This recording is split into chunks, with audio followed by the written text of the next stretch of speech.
චාමරගේ හිතේ අයිඩියල් අභියෝගයේ ප්‍රසංගය කොතනද ඉපත් පළමු අදිරියේ සිට 7 වන අදිරිය දක්වාම නොකඩවා හිටපු ගායන ශිල්පියා තමයි අපේ චාමර. චාමර පුංචි වචනයක් කියනවා නම් මේ පදවේ ජනතාව වෙනුවෙන් පුංචි වචනයක් කිව්වනම් ඇති. මොකද මේ කට්ටියට ගොඩාක් වටිනා. මොකද චාමර එනකන් ගොඩාක් බලාපොරොත්තුෙන් හිටපු කට්ටියක් මෙහෙ ඉන්නේ. කියමු මේ අලුත් අවුරුද්ද සුබ වේවා සර්ව වේවා හරි කියලා පොඩ්ඩක්.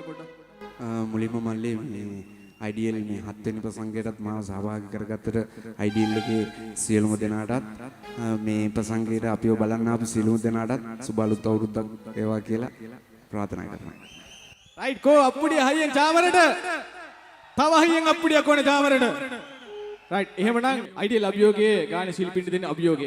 මෙන්න චාමරට දෙන අභියෝගය තමයි අපේ මිල්ටන් මලවරාච්චි ගායන ශිල්පීන් ගායන ශූරින් ගායනා කළ ඔබේ නිල්නුවන් තලාවේ ගීතය. අහමු චාමරගේ හඬින් දෙන්න කට්ටි මැද්දක චුට්ටක් උඩට උස්සලා දැවැන්ත ආදරණීයක් ප්‍රසන්නදක් මේ චාමර වීරසිංහ.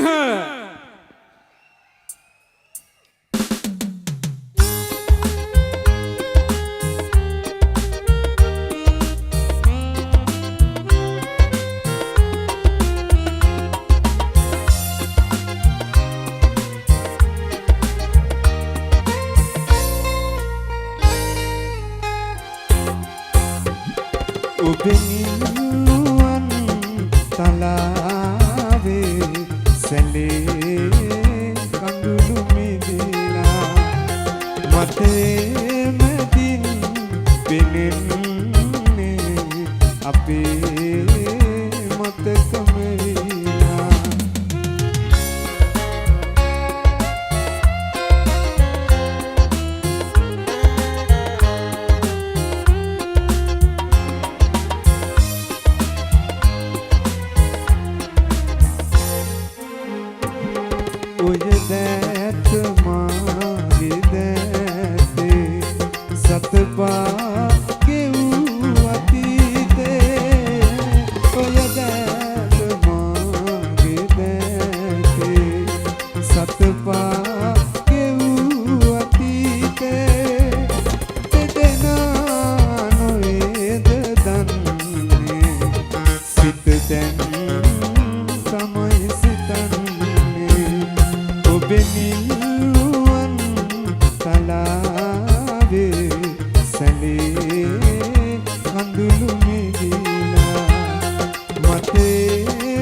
දෙන්න වේදිකාවෙන් සමුගන්න චාමරට ආශිර්වාදාත්මක අත්පොලසන්නාදයක්.